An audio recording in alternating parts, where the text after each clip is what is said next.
Dneska tady proti sobě mám Lenku Vanke, která vlastní a založila značku. A teď to, abych to zase řekla dobře, ne Lenkáva, ale Lencava. Lencava. Tak, děkuji za upřesnění. Lenka a její značka Lencava dováží vlastně do České republiky velmi zajímavé skupiny druhy látek, a to z Portugalska. A oslovili jsme se navzájem a spojili jsme se, protože jsem si říkala, že by bylo zajímavé to mezi vás vlastně sdílet, abyste o Lence a produktech i věděli. Takže Lenku vítám a na začátku jsme se domluvili, že stejně jako ve skupině, tak i tady se budeme tykat. Děkuji za uvítání a všem přeju hezký den.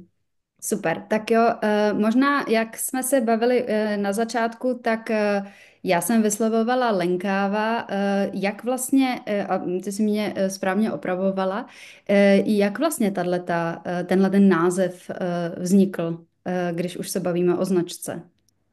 Tak úplně jednoduše to vlastně pochází to z mýho jména, Lenka Vanke, Mhm. s tím, že jsme si trošku pohráli s písmenkama a to KA se nabízelo, že aha, a když tam dáš teda místo k C, tak Mhm. tam vlastně můžeme dostat graficky to tvoje sdělení, to, že prostě chceš jít nějakou udržitelností a že tam je prostě ten ležatá osmička, abych teda řekla, jak to teda vypadá, že se ty Mhm. věci vracejí na začátek a že se to vlastně točí. Mhm, dobře, super, děkuju. A kdyby si měla popsat vlastně tvoji značku třemi slovy jenom, jaká slova definují vlastně tvůj biznes a tvoji značku, potažmo tvoje látky? Tak já bych řekla smysluplnost, Mhm. udržitelnost Mhm. a rovnováha. Mhm. Super. A, Mohla bys krátce přiblížit, co pro tebe ty slova vlastně znamenají? tak v podstatě smysluplnost, když už teda jako člověk něco dělá, tak bych si myslím, že bych měl dělat něco, co dává nějaký hlubší smysl nebo nějaký přesah Mhm. eh, tomu. A vlastně to říkal i pan Verich, když Mhm. už jednou jsem, tak bych měl koukat, abych taky byl. Mhm. Aby to Mhm. teda mělo nějaký smysl. To znamená, že látky ano, protože tam se možná i dostaneme k tomu příběhu, teda proč látky, Mhm. ale když už teda látky chci nabízet, tak aby to mělo pro mě i, aby to rezonovalo vlastně s mými hodnotami Mhm. životními. To znamená, u těch látek konkrétně si vezmu, že jsou to látky, které vlastně berou v potaz dejme tomu lidský rozměr, Mhm. životní prostředí Mhm. a finanční zdroje. Mhm. Takhle bych to asi shrnula do těchto těch tří oblastí. Mhm. Eh, U těch lidí, když to vezmu vlastně v podstatě v celém průběhu toho životního cyklu od začátku výroby materiálu přes, já nevím, dopravu, nošení, finálního výrobku, po ukončení nositelnosti nebo vůbec jako konec životnosti materiálu nebo i materiálu samotného, tak vždycky Mhm. tam vlastně vstupuje do toho člověk a aby každý ten člověk vlastně v tom řetězci nebo v tom cyklu mu bylo fajn, to znamená při té výrobě jsou to lidi, kteří vyrábí ty látky Ano. v nějakých důstojných podmínkách, dostanou za to peníze a můžou žít teda nějak jako zase tak, jak oni chtějí. To, že nosí vlastně ten člověk nějaký příjemný oblečení, že mu je v tom fajn, že Mhm. mu to dlouho vydrží. Na konci třeba se to rychleji se rozloží, když už teda se dojde do této fáze, nebo zase nějakou upcyklací nebo recyklací se vlastně zase dostáváme přes tu ležatou osmičku zpátky. Mhm. Mhm. Mhm. A druhý se vlastně jmenovala životní prostředí, to je vlastně téma, o kterém se bavíme všichni, to znamená, víme všichni, že vlastně textilní průmysl vytváří jako poměrně dost negativní jako dopad na to životní prostředí, takže Mhm. zase vybírám takový výrobce portugalský, který tohle téma řeší, jo, to, že ta udržitelnost pro ně není vlastně jenom slovo v nějaký výroční zprávě, ale opravdu se tím jako fakticky zabývají. Mhm. A pak ty finanční zdroje zase tím, že vlastně můžou se snižovat nějaký nároky v té výrobě na tu výrobu, to znamená, můžeme zase snižovat i ty náklady. Nebo vlastně i ten nositel tím, že si pořídí kvalitní materiál, kvalitní výrobek i finální, taky ho delší dobu nosí nebo i Mhm. delší dobu vydrží. Skloňuje se vlastně takové takzvané cost per wear, to znamená, že náklad na jedno nošení, když si koupím něco kvalitnějšího, ale nosím to v podstatě poměrně dost, tak náklad na jedno nošení mi vychází méně, než kdybych si koupila něco lacinějšího a vzala to jednou, maximálně dvakrát. Mhm. Takže takhle. A potom k té udržitelnosti to vlastně souvisí s tou smysluplností, že jo? To je vlastně to je ruku v ruce. Já jak vlastně udržitelnost vnímám, je pro mě to, že bych řekla, že vlastně je to uspokojování současných potřeb nebo našich současných potřeb bez toho, aniž by museli, aniž bychom ohrožovali vlastně potřeby dalších generací, dejme tomu, takhle bych to asi jednoduše vyjádřila. Takže Mhm. to vlastně tak nějak společně souvisí. No a ta rovnováha, ten balans, taky vlastně s tím souvisí, nebo i z toho vyplývá. To znamená, že vlastně hledám takové řešení, takové možnosti, takové materiály, takové látky, pardon, Mhm. který budou brát v potaz vlastně vícero faktorů, že jo? Je mi jasný, že prostě nežijeme v ideálním světě, není všechno stoprocentní, není všechno sluníčkový a všechno má svoje pozitiva i negativa, plusy, mínusy. Mhm. To znamená, my musíme vlastně mezi tím volit, jako co má větší přínos, aby teda vyvážilo třeba ten negativní dopad. Jo? To Mhm. znamená zase mi nedává smysl honit se s vypětím sil po nějakým super udržitelným řešení, ale vlastně mě to stojí neúměrně moc zdrojů, ať už Mhm. časových, finančních, energetických a tak dále. To znamená, Mhm. i třeba konkrétně u těch látek, vždycky každá látka vlastně je ideální na něco, má nějaký použití, má nějaké vlastnosti Mhm. a zase volím teda látku správnou na ten konkrétní účel, že jo? A zase plusy, mínusy, aby to teda bylo v nějak trošku v rovnováze, nebo minimálně se k té rovnováze přibližovat. Mhm. Každý krouček vlastně k té změně. Si myslím, že není to o tom hned naskočit a všechno budu dělat úplně ideálně, ale minimálně ten trend té změny mi přijde jako vlastně takový docela důležitý téma, ať už na Mhm. té individuální úrovni, anebo i potom té kolektivní úrovni. No.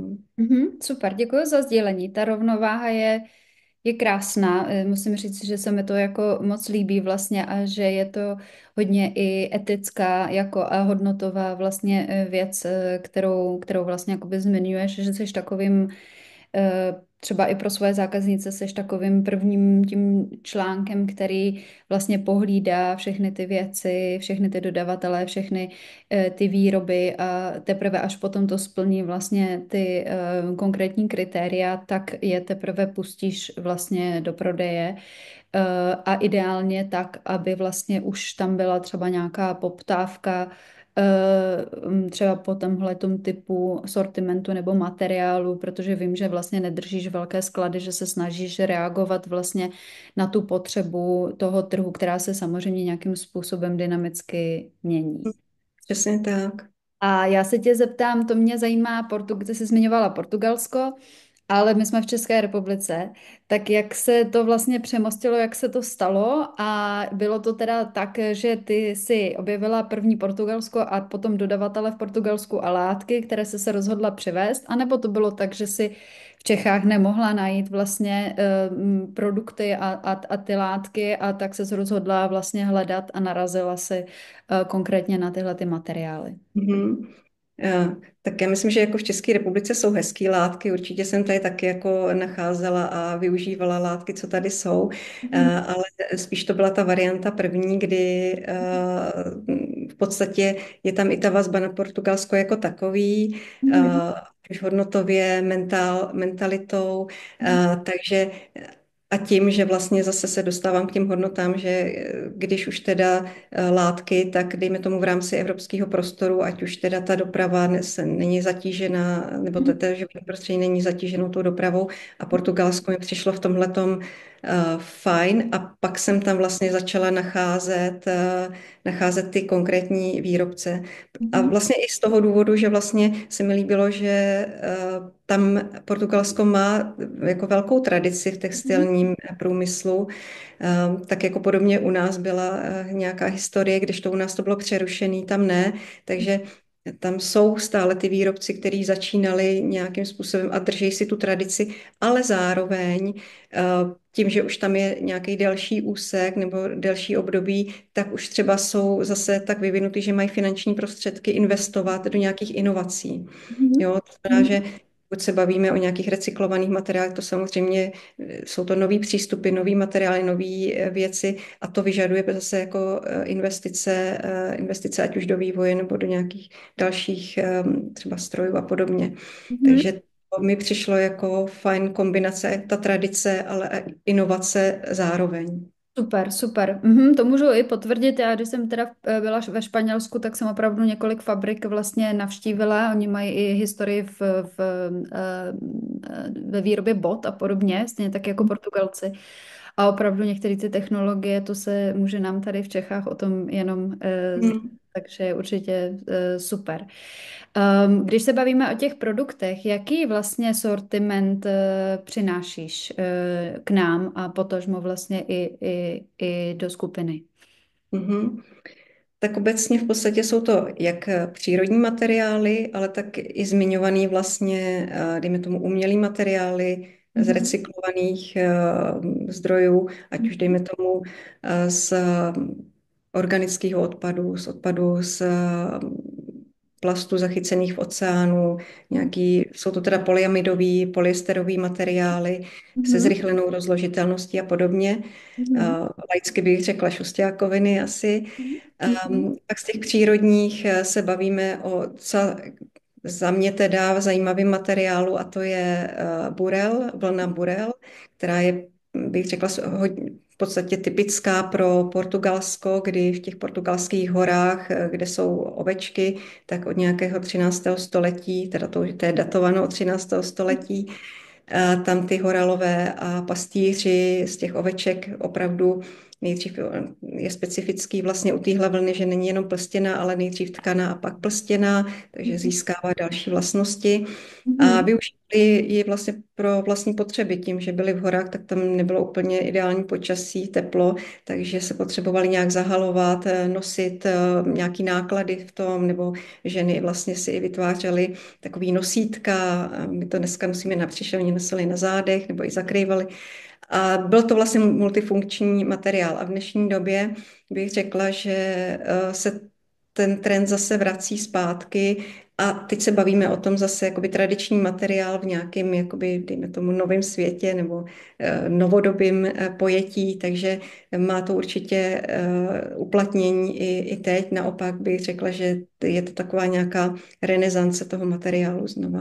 Mhm, určitě a hlavně vlastně, jak popisuješ, tak ten materiál je nativní, že jo, pro tu oblast toho Mhm. Portugalska, ale stejně taky Česká republika má jako svoji historii, co se týče vlastně chování ovcí, i když třeba ne úplně všechny jsou vhodné jako na textil, ale taky je pro nás vlastně, dá se říct, ten materiál do jisté míry jakoby nativní a hodně toho odpadu nebo spíš toho materiálu se stává dneska odpadem a nevyužívá se vlastně ani tady jakoby v Čechách a na Slovensku, což je do jisté míry jako vlastně škoda, protože ty vlastnosti toho materiálu jsou vlastně fenomenální. Hmm, Teda měli hmm. možnost se na vzorky vlastně podívat, takže na kabátovky si myslím třeba i jako na podšítí si myslím, že budou jako úplně fantastický.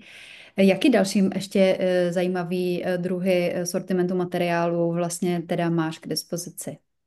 Pak když se řekne Portugalsko, tak si asi většina lidí taky vybaví korek, to znamená látky korkové, opravdu jakoby materiál, který se používá z toho dubu korkového, že jo, zpracovává se opravdu ručně, tradičně jsou tam ještě vlastně ty tradiční dílničky, které to zpracovávají tímhletím způsobem. Takže Mhm. z toho jsou taky krásné realizace, krásný materiál, krásně voní. Mhm. Takže i Já to jsem je tak. viděla, já jsem viděla vlastně, že jste měli projekt, kdy jste vlastně z toho korkového materiálu dělali zástěry do Taky, ano. gastroprovozů, třeba i do vinoték, kdy ten korek samozřejmě tam jako s těma korkama od těch hlaví velmi hezky jakoby funguje, takže určitě to není materiál zase, který by byl limitovaný, který se dá poměrně jako kreativně zajímavě vlastně využít. A myslím si, že pokud vím, tak ho tady nikdo vlastně v metráži úplně nenabízí, nebo není to určitě obvyklý materiál, který je na trhu, což se ale teda dá říct i vlastně o všech tvých materiálech nebo těch skupinách vlastně těch. Mhm. Protože ještě tam máš, myslím, uplety, že jo? Přesně tak, uplety zase z přírodních materiálů z různých směsí. Tam si taky troufám říct, že vlastně Portugalsko je v tomhletom poměrně jako silný, to znamená, chci říct, jako, že když už teda něco vyrábí, tak to je poměrně jako kvalitní Mhm. uplety. A pak bych ještě vlastně nakonec zmínila tkaniny z přírodních materiálů, Mhm. bavlny, tenclu, samozřejmě tam je to trošku přírodní, nepřírodní, hedvábí, merino a tak dále. Takže i z těch oblastí jsou krásné látky. Super, super. Možná ještě se i zeptám na to, jakým způsobem vlastně funguješ. To znamená v případě, že třeba někdo by měl zájem nebo má zájem vlastně, jak to u tebe vlastně probíhá, protože prozradím trošičku, že vlastně díky té tvojí filozofii, že by se mělo využívat maximum, mělo by vlastně být doceněno celý ten proces i hodnota, tak vlastně nerada úplně držíš velké skladové vlastně Mhm. zásoby, které tam zůstávají nevyužité, i finančně je to samozřejmě a taky člověk nikdy neví, co třeba ten klient zrovna bude potřebovat, takže můžeš trošičku jenom přiblížit, jak to u tebe vlastně funguje. Je to přesně tak, jak jsi popsala. Ono to vychází vlastně z toho, že můj biznis jsem založila před rokem. Má Mhm, to nějaký svůj vlastní vývoj, kdy některé věci mám na Etsy, mhm, protože mhm, dřív jsme vlastně žili v Německu, pár věcí jsem si tam zkoušela, tím pádem jsem si vlastně Etsy ošahala mhm, a zase z pracovních dřívějších zkušeností vím, že vyvinout jako e-shop je zase jako časově náročný, takže jsem si říkala, aha, tak využiju vlastně něco, co už existuje, co už vím. Nicméně jsem vlastně zjistila po nějaké době, že v České republice jako lidi moc Etsy neznají nebo s ním ani moc jako nepracujou. Takže jsem se poohlížela po nějakém řešení na e-shop, který jsem jako našla, mhm. ale zase pak, jak si sama popisovala, že jo, kupovat něco na sklad mi úplně nedává smysl. No. Myslím si, že tam spíš chci jít tou cestou, kdy v nějakém partnerském vztahu s Mhm. těma lidma, s těma zákaznicema můžeme vlastně přicházet na to, co je zajímá, co je pro ně potřeba. A teď budu zkoušet konkrétně třeba předobjednávky na právě ty šustiákoviny. Mhm. To znamená, z nabídky si každý vybere, co opravdu chce a až pak vlastně se bude ty látky vyrábět, nebo když je mají vyrobený, tak se budou vlastně přímo posílat k nám.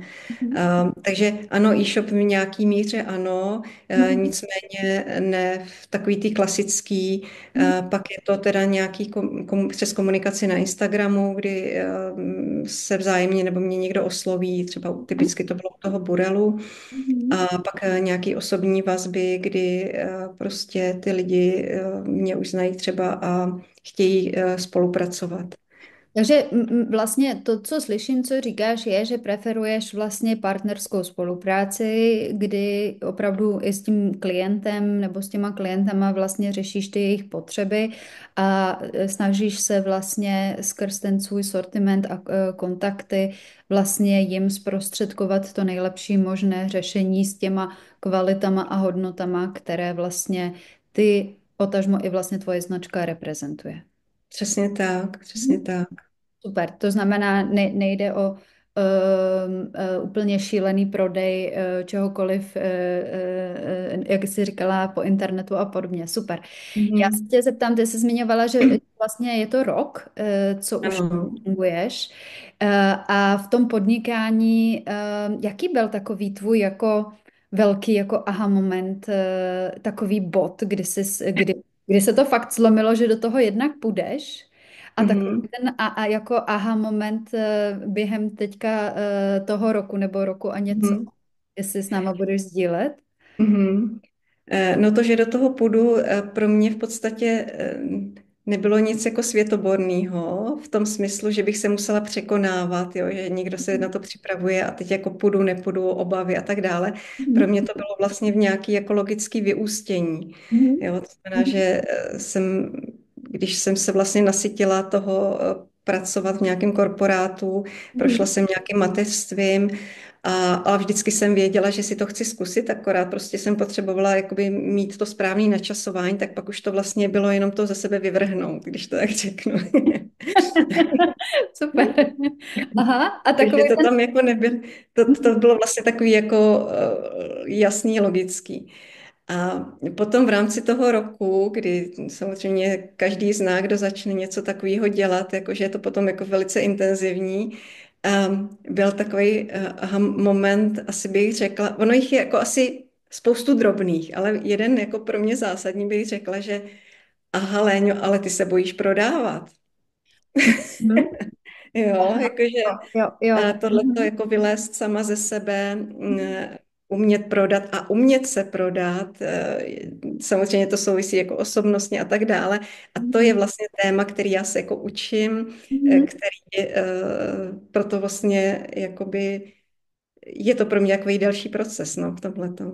Super, super, děkuji moc za sdílení. Ono to většinou bývá tak, že většina lidí, kdo umí prodávat, neumí nic úplně jiného a většina lidí, co umí něco jiného, zase jako úplně neumí jako prodávat. Takže myslím, že určitě nejseš sama, já to můžu potvrdit i u nás a vidím to i u dalších, jako že ten prodej a výstup z té komfortní zóny je jako složitý, takže moc díky za sdílení a je skvělý, že jsi vlastně říkala, že u tebe to tak jako dozrálo, že to Mhm. nebyla žádná challenge, teď si založím značku a teď budu prodávat, ale že to vlastně bylo, že to přišlo jakoby od tebe a že to tak jako dozrálo a že si prostě udělala vlastně ten další jakoby krok a že jsi se Mhm. nechala vlastně řídit jako nějakou svoji intuicí a i vlastně jakoby potřebou.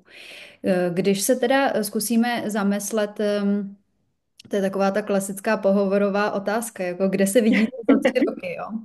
Tak, tak vlastně jako každý máme nějaké přání, nějaké touhy a jako je jedno, jestli za 2 nebo za 3 roky, nebo někomu se to povede později, někomu se to povede dřív, pro někoho to třeba pak už přestane mít smysl, ale jako ta vize tvoje, kam by si se chtěla vlastně, jako co by tě udělalo šťastnou Mhm. podnikáním, dejme tomu v tom horizontu těch aspoň těch 3 let.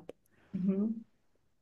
No v podstatě asi to, že potom ty ženy nebo vlastně ten trh, ta druhá strana, jako, že jsem vnímaná jako značka Lencava jako ten partner, který dokáže přinést a zajistit a být tím jako rovnocenným, transparentním partnerem, který vlastně přináší hodnotné látky pro moje projekty.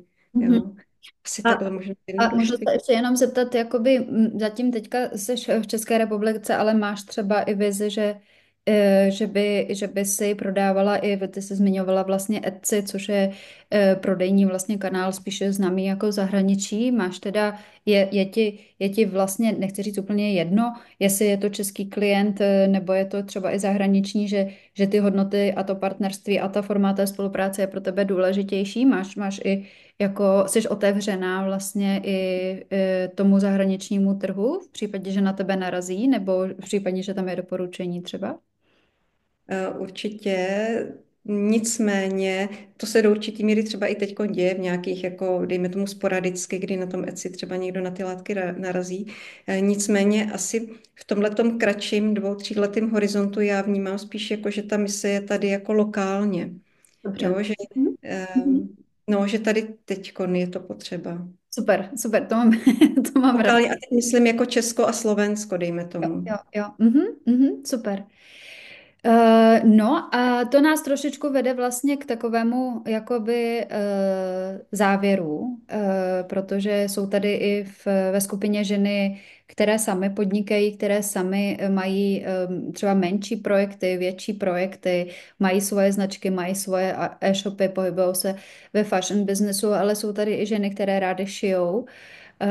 Jako, co by si doporučila vlastně, nebo dala takovou jako jednu radu, kterou si dáváš sama sobě, nebo i jim, když přemýšlejí, jestli se mají do něčeho pustit nebo ne. Teď myslím do nějakého většího projektu, nebo právě do založení značky, nebo do realizace vlastně něčeho, co v nich dřímá. Tak máš pro ně takovou nějaký vzkaz, motivaci nebo radu, kterou by si s nima chtěla sdílet? Mhm. V podstatě pro mě je to zase jedno slovo, který tak jako rezonuje, odvaha. A Mhm. teď třeba v mém případě, může to být ta odvaha, ta prvotní, což teda Mhm. já jsem úplně nezažila, protože to, říkám, bylo logické vyústění. S tou Mhm. taky určitě spousta žen jako ji řeší, Mhm. ale není to jenom o té prvotní odvaze. Já teda vnímám osobně, že je to prostě průběžně odvaha vlastně čelit novým věcem. To je prostě principiálně, bych řekla, vlastně to, že jsme Mhm. se vydali touhle cestou, tak vlastně se dostáváme do nových a nových situací. A teď nejenom, že jdu zkoušet nové věci a teď tě člověk pochybuje, zvládnu to, nebo jak to dopadne a podobně, to je jedna věc, Mhm. ale i vlastně sobě, čelit sobě, vlastně mít tu odvahu vlastně čelit sobě, že ty on tam zase něco vyleze do prči, co s tím a tak dále. Mhm. Je to tak prostě, jo, to znamená posouvat se a nebát se prostě ty věci dělat a vlastně mít tu odvahu, ale i vlastně ji v sobě najít a hledat neustále, protože to není, že tak teď mám odvahu teď to pofrčí, ale Mhm. někdy to nejsou úplně fajn dny, kdy jako si člověk říká jo nebo ne, má to smysl a podobně a teď Mhm. jako někde ze sebe vyškrabat tu odvahu jít dál taky jako chce odvahu. Chce to odvahu mít odvahu, tak. Super, děkuji moc za sdílení. Když jsme se spolu bavili, tak jsem říkala, že podnikání je největší jako forma sebeobjevování a posouvání vlastně osobních hranic toho, co je schopen člověk vlastně zvládnout. A určitě můžu říct, že to je, jako pochybujeme všichni a všechny. A vlastně přesně jak jakoby říkáš, vždycky v tom rozcestí se rozhodnout, má to smysl? Mám spokojený klienty, mám dobrý produkty, třeba chce to nějaký prostor, čas, nebo dávat o sobě vědět, tak si myslím, že je jakoby strašně jako důležitý. Takže moc díky za úplnou transparentnost a upřímnost a i sdílení vlastně tvojeho příběhu, i co se týče vlastně sortimentu. A chceš ještě něco dodat, něco, co jsme zapomněli, nebo něco, co tě napadá? Myslím, že tohle chvíli asi už mě nic nenapadá. Možná až vypneme kamery, tak mě to napadne. Dobře, super. Tak jo, tak já ti teďka moc poděkuju. Časově jsme to zvládli skvěle. A co se týče vlastně produktů nebo produktového portfolia, tak bychom potom ještě dali vědět do skupiny a budeme rádi, když se zapojíte, když budete reagovat, komentovat, psát, a potažmo zajímat se, pokud vás ten sortiment nebo i konkrétně vlastně Lenka a její značka zajímá. Tak jo. Já taky děkuji za pozvání a všem přeju moc hezký den.